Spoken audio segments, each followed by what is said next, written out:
Ajout de couleurs. Aujourd'hui, maintenant que nous savons quelle case qui se trouve sous le curseur de la souris, nous allons pouvoir leur ajouter de la couleur afin de les identifier et laisser savoir aux joueurs quelle case qui est sous le curseur de la souris ou quelle case qui est sélectionnée par exemple. Donc, on est parti. Donc, dans Unreal, la première chose qu'on va commencer à faire, c'est faire quelques changements à nos matériaux. Donc, j'allais dans mes grid shape ici où j'ai mon matériel de grid flat border et de grid flat field. Et ce qu'on va faire, c'est combiner le flat border et le flat field, parce qu'on ne va pas les utiliser les deux finalement, on va juste en utiliser un. Donc je vais ouvrir les deux, je vais ouvrir le border et le field.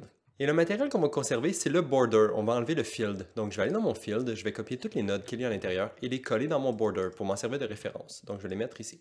Donc pour les combiner ensemble, ici il y a déjà un paramètre de couleur et un paramètre de couleur, donc ça va être le même paramètre pour les deux. Je vais simplement connecter le multiply qui était ici à la place de la couleur. Donc ça va faire la même chose qu'avant, c'est juste que ça va utiliser la texture aussi. Mais dans ce cas-là, ça apparaîtra pas vu que les bordeurs sont noirs et le bordeur de ma texture est noir aussi, donc ça changera pas grand-chose. Et ensuite, on veut utiliser notre opacité dans le cas qu'on veut une case qui est filled, et on veut utiliser une opacité de 0 comme qu'on le faisait avant dans le cas que la case n'est pas filled.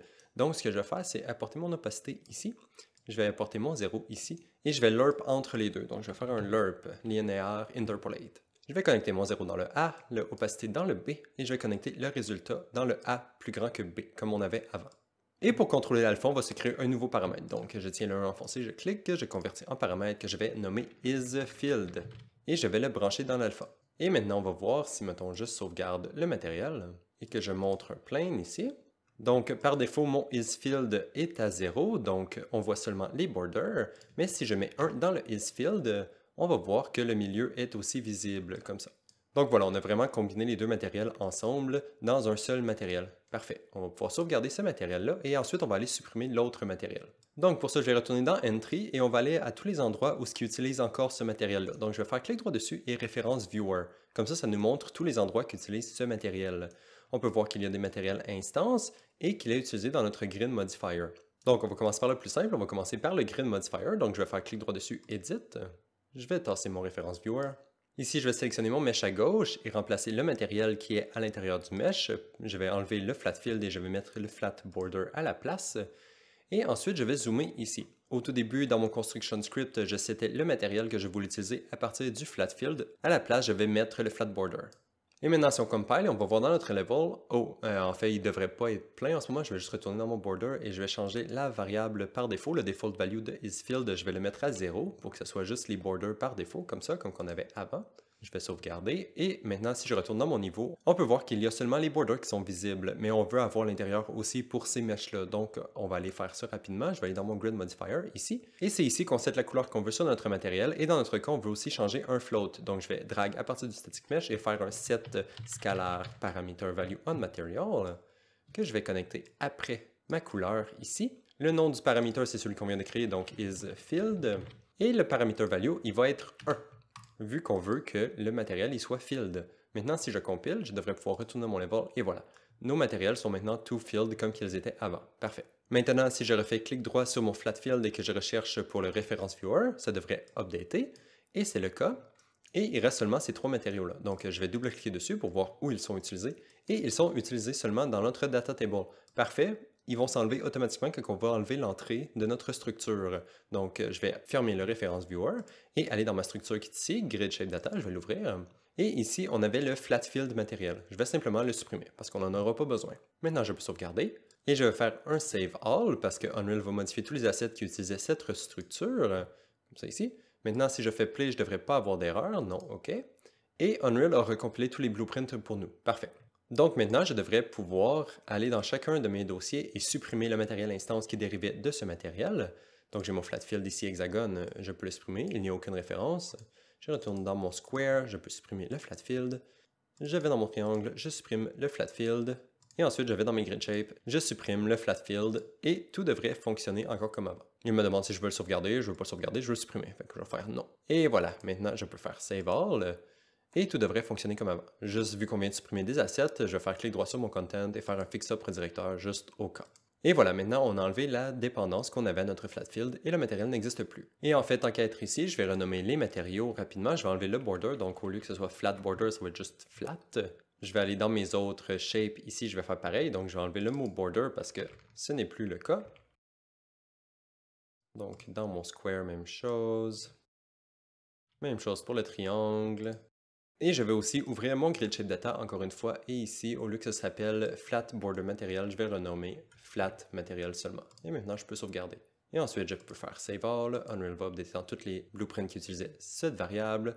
Je peux faire un fix-up redirecteur sur mon dossier parce que j'ai renommé des assets. Et voilà, on peut voir qu'il y en a beaucoup qui se font updater. Et maintenant, si je fais Play, Unreal devrait tout compiler pour nous. Si on fait Stop, tout devrait fonctionner. Et ce n'est pas le cas. Donc, je vais aller voir pour le grid modifier. On dirait qu'il est étrange un peu ici. Je vais le compiler. OK, on dirait qu'il n'a pas aimé ça. Donc, je vais le reconnecter comme ça ici à la place. Donc, voilà, tout devrait fonctionner comme avant. Je vais retourner à Entry, je vais faire Play. Unreal ne complain pas. Donc, tout est bien. Super. Maintenant qu'on a fini de modifier nos matériaux pour qu'ils soient exactement comme on veut, on peut commencer à aller modifier la couleur de nos cases. Donc, je vais aller dans mon Grid Utilities ici, et je vais me créer un nouvel enum qui va nous permettre d'assigner des couleurs. Donc, je vais aller dans Blueprint, enum, et je vais le nommer E_tile_state. Parce qu'on va ajouter des états à nos cases. Donc, est-ce que la case est sous le curseur de la souris? Est-ce que la case est sélectionnée? Est-ce que la case fait partie du path? Est-ce que la case fait partie des spells? Et des choses comme ça. Donc, c'est les états qu'on va rajouter à nos cases. Et c'est avec ces états-là qu'on va décider quelle couleur afficher sur la case. Donc, je vais l'ouvrir l'enum et je vais me rajouter 3 états pour l'instant. Le premier état, ça va être simple, ça va être none pour quand on n'a aucun état spécifique, donc une case très normale, juste les borders. Ensuite, on va avoir le hovered, donc quand la souris passe par-dessus la case. Et ensuite, on peut faire aussi le selected, pour que ce soit plus intéressant dans la vidéo d'aujourd'hui. Donc, je vais rajouter le selected aussi. Et c'est tout pour les nums, donc je vais simplement le fermer. Et en fait, tant qu'à être là, le grid modifier, on n'en a plus besoin non plus, donc je vais le fermer aussi. Le matériel, on va y revenir plus tard, donc on peut l'ignorer pour l'instant. Ensuite, je vais ouvrir mon tile data et ajouter des states à l'intérieur pour qu'on puisse les assigner à nos cases, donc nouvelle variable que je vais nommer states, et ça va être un array de state, donc e_tile_state comme variable type et de type array. Maintenant, on peut sauvegarder et fermer cette structure. Et maintenant, on va aller dans notre grille pour créer des fonctions qui nous permettent d'assigner des états à nos cases. Donc, je vais aller dans ma grid et je vais commencer par compile parce qu'on vient de changer quelques trucs. Et en fait, juste pour faire sûr que tout fonctionne bien, je vais aller voir ma fonction spawnGrid ici et on peut voir que voilà, mon state ici est un array qui est passé dans ma fonction lorsque j'ajoute une case à ma grille. Et si je vais à l'intérieur de ma fonction ici, le data qui est ici contient mon array de state et il est ajouté à ma grille. Donc, c'est exactement ce qu'on veut, c'est parfait. Par contre, par défaut, l'array est vide, ce qui est normal parce que toutes nos cases sont vides, ils n'ont pas d'état. Mais on va ajouter des fonctions qui vont nous permettre d'ajouter des éléments à l'intérieur de cet array-là. Donc, je vais créer une nouvelle fonction que je vais nommer addState_toTile. En input, la fonction va prendre deux variables, donc deux nouvelles variables. Le premier, ça va être l'index de notre case, donc index, et qui va être un int point. Et la seconde va être le state qu'on veut lui donner, donc e_tile_state comme type, et le nom de la variable va être state. Ensuite, on va prendre nos grid tiles à gauche qui contient le data de toute notre grille, et on va faire un find dessus, donc find. On va lui passer l'index. Et en fait, ici, on va faire un if, parce qu'on veut seulement ajouter un state à notre case si la case existe, donc si elle fait partie du data. Ensuite, si c'est le cas, je vais faire clic droit et remonter tout local variable, que je vais nommer data ici pour l'instant temporairement. Ensuite, je peux reprendre mon data ici, je vais faire clic droit dessus pour le splitter et accéder à mon array, que je peux faire un add unique, parce qu'on veut seulement avoir une copie de chacun de nos états sur notre case. Si jamais on essayait d'en rajouter un deuxième, ça ne fonctionnera pas et c'est normal. Et ensuite, on lui passe l'état, comme ça ici. Donc, on ajoute l'état dans notre data qu'on venait de setter ici. Dans le fond, ce que vous pouvez faire aussi, c'est splitter comme ça si vous préférez. Donc, vous pouvez le splitter et faire ça comme ça. C'est la même chose. Et maintenant, on peut remettre le data de notre case à l'intérieur de notre map. Donc, je vais prendre ma map ici, je vais refaire un add dessus. Je vais la connecter. Je vais prendre mon data à gauche, je vais le glisser ici et le connecter. Et je vais le reprendre une autre fois, le splitter, juste pour pouvoir avoir accès à l'index, comme ça. Juste pour que ça soit un petit peu plus propre que d'aller prendre l'index qui est ici ou là. Il va y avoir trop de liens sinon. Et la dernière chose qui nous reste à faire, c'est d'updater le visuel de notre case. Donc je vais prendre mon grid visual ici, faire un update tile visual, qu'on va connecter à la fin. Et pour que la fonction fonctionne, il faut lui passer le data, donc on peut simplement lui passer le data comme ça. Parfait. Et en fait, juste pour pouvoir sauver un petit peu de performance, on ne va pas updater le tile visual si jamais on n'avait pas réussi à l'ajouter dans notre array parce qu'il était déjà présent. Donc, vu que notre array n'a pas changé, ça ne devrait pas affecter le visuel de notre case. Donc, ce que je vais faire, c'est me faire un petit peu d'espace ici, me rajouter un if ici entre mon add unique et mon add dans mon map. Et ce que je vais faire ici, c'est regarder si mon index est plus grand ou égal à 0. Donc, plus grand égal à 0. Sinon, c'est un index qui n'est pas valide. Parce que cette fonction-là ici, le addUnique, nous retourne -1 comme index si jamais il n'a pas réussi à l'ajouter dans la grille. Donc, si c'est plus égal à 0, c'est que c'est valide et qu'il a réussi à l'ajouter dans notre liste. Et si c'est le cas, maintenant, on peut updater le visuel. Et c'est tout pour la fonction d'ajout de state à notre tile. Maintenant, on va faire la même chose pour le retrait de state de notre tile, donc pour le remove. Donc, je vais dupliquer la fonction parce qu'elle va ressembler beaucoup. Et je vais la renommer remove state from tile. Ici, très semblable, on prend un index et un state en input. On regarde si elle existe déjà dans la liste. Si c'est le cas, on fait un set. Ça, c'est la même chose, ça ne change pas. On va juste remplacer le addUnique par un remove ici. Donc, remove item. Pour l'item qu'on veut retirer, c'est celui qui vient du début, donc le state qu'on veut enlever. Ensuite, on peut le connecter comme ça. On peut supprimer le addUnique et la comparaison qui est après. Et on peut connecter directement le remove à notre branch ici. Et maintenant, on update le visuel si jamais on a réussi à le retirer de notre case. Donc, même chose qu'avant, on l'ajoute dans notre liste et on update le visuel. Parfait, on peut compile, save, et c'est tout pour nos deux fonctions qui vont nous permettre d'ajouter et retirer des états de nos cases. Donc, pour appeler ces fonctions-là, on va aller se créer un nouveau blueprint. Donc, je vais aller dans Entry, je vais aller dans Core et je vais aller dans Player cette fois. Et me créer un nouveau blueprint. Blueprint class de type acteur que je vais nommer BP underscore player actions. Et c'est ce blueprint-là qu'on va utiliser pour processer toutes les actions que le player va faire avec notre grille. Donc, on peut ouvrir le blueprint. Ici, on n'a pas besoin de rien dans le viewport, on va aller directement dans le graphe. Je vais supprimer le actor begin overlap et on va directement prendre notre grille dans le monde pour l'instant. Donc, get actor of class que je vais connecter au begin play, que je vais prendre la classe de ma grille, donc grid, BP grid ici, que je vais promouvoir dans une variable. Donc, je vais la nommer grid. Et voilà, maintenant, on a accès à notre grille. On va se créer une nouvelle fonction pour updater la case qui est sous notre curseur. Donc, update hovered tile. Et je vais retourner dans mon event graph juste pour la connecter dans le tick. Donc à chaque frame, on va updater la case qui est sous le curseur de notre souris. Ok, on peut ouvrir la fonction pour aller faire la logique. Pour la logique, ça va être relativement simple. On va commencer par prendre notre grille et accéder à la case qui est sous le curseur. Donc get tile index under cursor, qu'on a déjà fait dans la vidéo précédente. Et ensuite, je vais promoter cet index dans un variable. Donc promote variable que je vais nommer hovered tile. Et maintenant, je peux prendre ma grille et appeler notre nouvelle fonction, donc add state to tile. Comme ça ici, on le connecte à la fin et le state qu'on veut, c'est hovered. Par contre, on ne veut pas appeler cette fonction-là à toutes les frames, on veut juste l'appeler lorsque notre index est différent de celui de la frame précédente. Donc, on va comparer ici tout d'abord, donc index not equal to the hovered tile. Donc, s'ils ne sont pas pareils, ensuite je vais faire un if ici. Donc, si l'index de la frame actuelle est différent de l'index de la frame précédente, on va faire if ici et on va setter le hovered tile, comme ça. Mais par contre, il ne faut pas oublier de retirer le state de notre tile, parce qu'ici on l'ajoute, mais il faut aussi l'enlever si jamais ça l'a changé et ce n'est plus la même, parce qu'on l'avait déjà ajouté à une autre case avant. Donc, ce que je vais faire, c'est encore un petit peu plus d'espace. Je vais prendre ma grille ici et je vais faire un remove. Remove state from tile, que je connecte ici, avant de setter le hovered tile. Ensuite, on peut prendre le hovered tile et lui passer en index, et pour le state, ça va être hovered. Donc là, ce que la fonction fait, c'est à chaque frame, elle regarde la case qui est sous le curseur, elle regarde si elle est différente de la case précédente. Si c'est le cas, on retire le state qu'on avait ajouté sur la case précédente, on set la nouvelle case et on ajoute le nouveau state sur la nouvelle case. Parfait. Et juste pour tester rapidement si ça fonctionne, je vais juste me faire un petit print à la fin ici. Donc print, que je vais connecter le hovered tile, comme ça. Et ensuite, je vais juste aller tester. Donc je vais retourner dans Entry et faire Play ici. Et si je cache ma grille, ah ok, ça ne fonctionne pas parce que je n'ai pas ajouté mon player action dans le level, donc je vais juste le mettre dans le persistant ici.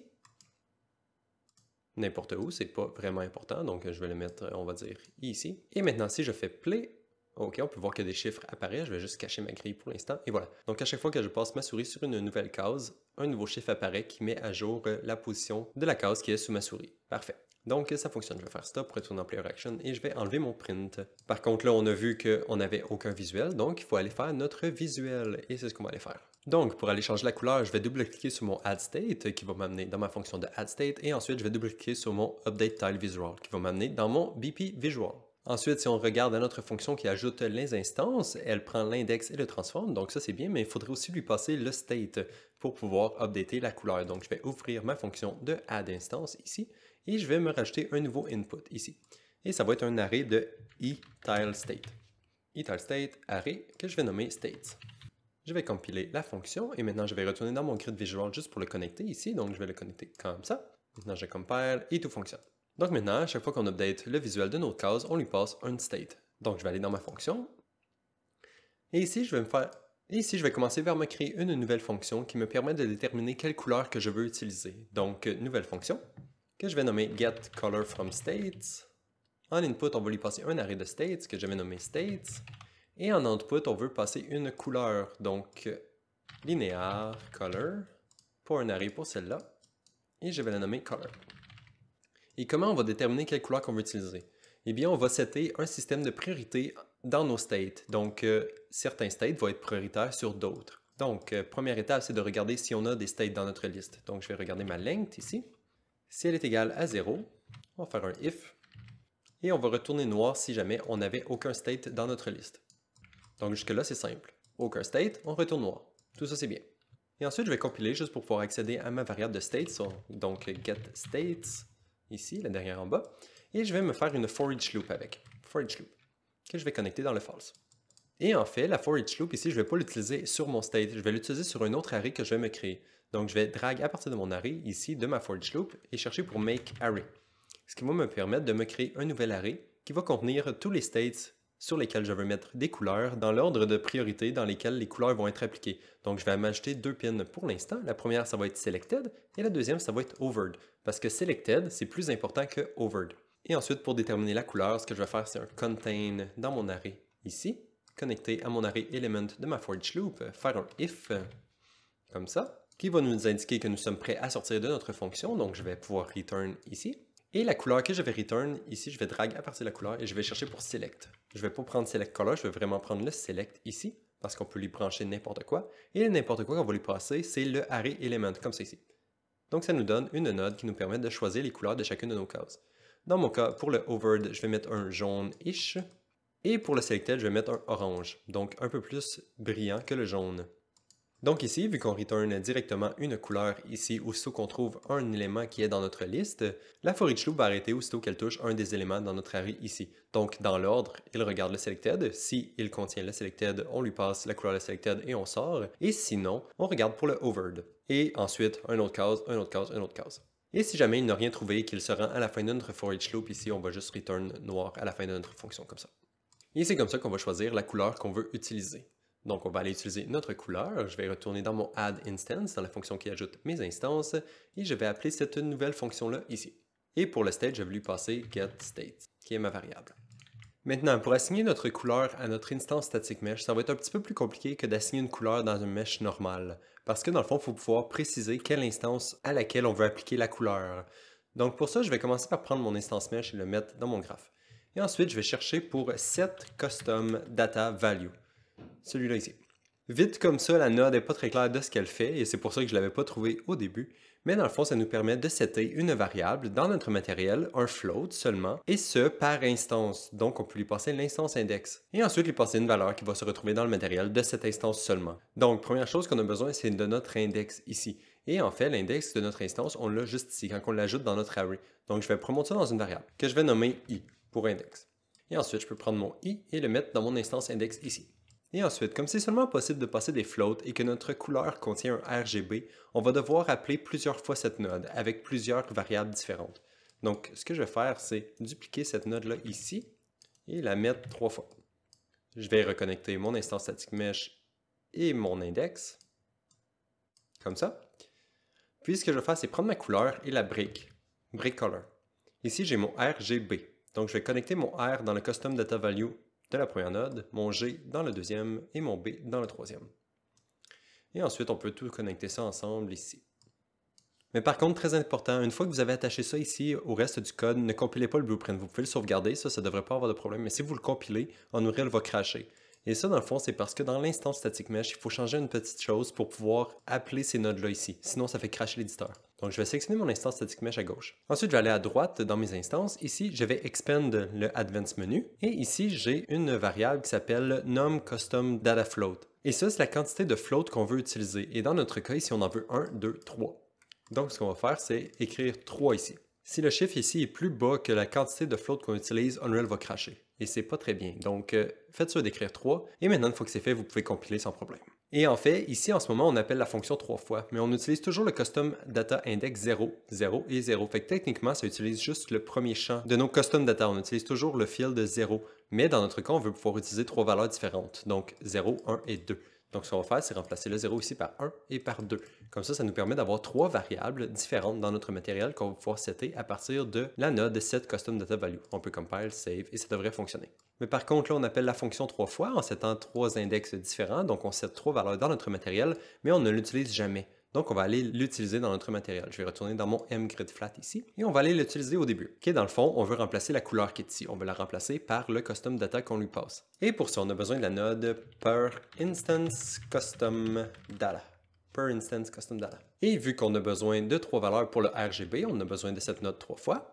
Le default values, on peut utiliser le default values qu'on avait de notre couleur ici, donc le RGB. Comme ça, c'est clair ce qu'on fait. On utilise le RGB pour remplacer la couleur. Si jamais on n'a rien seté dans ces variables-là dans le blueprint, ça va utiliser la couleur par défaut, donc c'est parfait, c'est exactement ça qu'on veut. Et ensuite, on va multiplier ça ici. Donc, on va le reconvertir en vecteur 3. Donc, make float 3 ici. Et on va connecter le X, Y et Z, qui est le RGB. Mais là, ça ne fonctionne pas. Et je ne peux pas vraiment expliquer pourquoi, mais le return de cette node-là ici doit être converti en utilisant un vertex interpolator. Et ensuite, on peut le connecter parce qu'il est devenu un float. Donc, on peut l'utiliser 3 fois ici pour le X, Y et Z qui sont dans le fond le RGB de notre couleur. Et par défaut, comme on n'a rien seté, si je montre mon plane, on devrait encore voir du noir. Parfait. Et la dernière chose qu'on a à faire ici, c'est sur nos 3 nodes, on voit le petit 0, 0 et 0. Et ça, dans le fond, c'est l'index du custom data qu'on utilise ici. Donc, on utilise l'index 0, on utilise l'index 0, on utilise l'index 0. Mais dans notre cas, on voulait que le 0 soit red, 1 soit green et 2 soit blue. Donc, on va aller changer ça. Donc, le 0, le premier, on le laisse 0. Le deuxième, on peut le mettre index 1. Et le troisième, on peut le mettre index 2. Et c'est tout. Maintenant, si je sauvegarde, je devrais pouvoir aller dans mon niveau. Et quand je passe ma souris sur les cases, il devrait changer de couleur. Donc, on va aller tester ça rapidement. Entry, play. Maintenant, si je passe ma souris sur mes cases, et voilà, tout fonctionne, vous devriez être capable de voir que les borders, ils changent comme ça. Par contre, ce que je voulais initialement, c'est que le milieu de nos cases, il change aussi. Donc, la couleur du milieu de nos cases devrait s'adapter, pas seulement les contours. Donc, on va aller juste rajouter ça rapidement. Et pour ça, je vais retourner dans mon matériel et je vais me copier ces deux nodes-là ici en bas. Donc, un nouveau per instance custom data, un vertex interpolator parce que ça vient avec, et je vais le connecter à la place de mon isField ici. Donc, je vais faire ça comme ça, brancher le isField en arrière pour la default value, et ensuite on le connecte dans l'alpha. Comme ça. On n'oublie pas de changer l'index pour 3 à la place de 2, ici. Ensuite, je peux sauvegarder mon matériel. Et maintenant, on va juste aller setter la valeur dans notre mesh. Donc, je vais aller dans mon grid mesh inst, ici. Après ces nodes-là, ici, je vais me rajouter une troisième node que je vais connecter à la suite du reste. Donc, connecter ici. Avant de setter le custom data index à 3, je vais m'assurer d'aller sur mon instance static mesh et m'ajouter un quatrième custom data float, ici. Donc, 4 à la place de 3. Sinon, ça va crasher quand je vais compiler et je ne veux pas ça, donc on fait ça comme ça. Ensuite, on peut setter le custom data index à 3 et la valeur, bien sûr, vu que ça va être le isField, cette node-là ici va être le isField, on veut que ce soit à true, donc on le met à 1.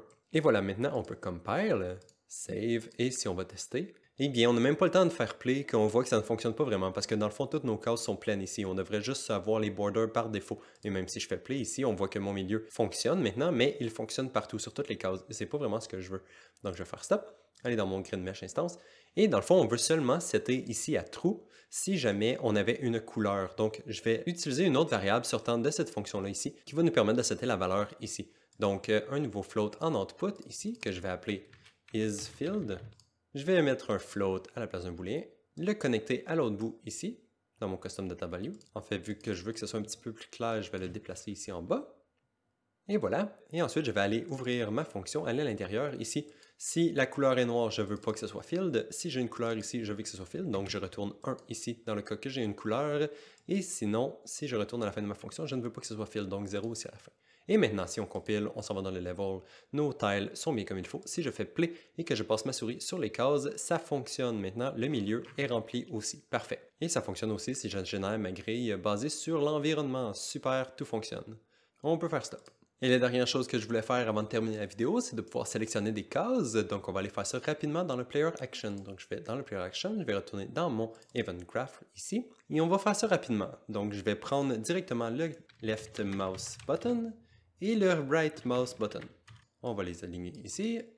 Et ensuite, ce que je vais faire, c'est quand on détecte un clic, soit gauche ou droit de notre souris, on va soit ajouter ou retirer le state de notre tile. Donc, je vais faire grid ici, je vais faire add state to tile, comme ça ici. Une fois qu'on pressed, on ajoute, donc on va utiliser le over tile ici, et le state va être selected.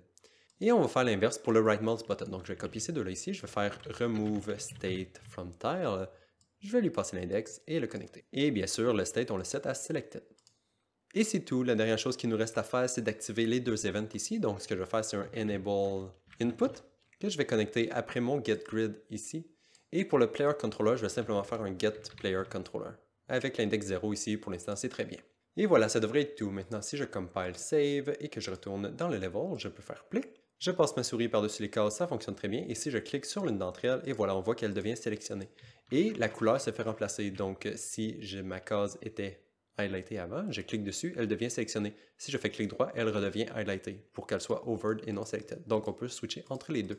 Et voilà, on peut vraiment sélectionner toutes les cases qu'on veut et on peut désélectionner les cases qu'on veut aussi. Même chose. Parfait, donc je crois que ça conclut la vidéo d'aujourd'hui. On a fait quand même beaucoup de choses, mais ça fonctionne quand même très bien, donc c'est super. Ah, en fait, je vais juste aller tester rapidement pour les autres grilles ici. Et voilà, ça fonctionne parfaitement pour l'hexagone et aussi pour le triangle. Et voilà. Ok, parfait. Donc, on se revoit dans la prochaine. Bye bye!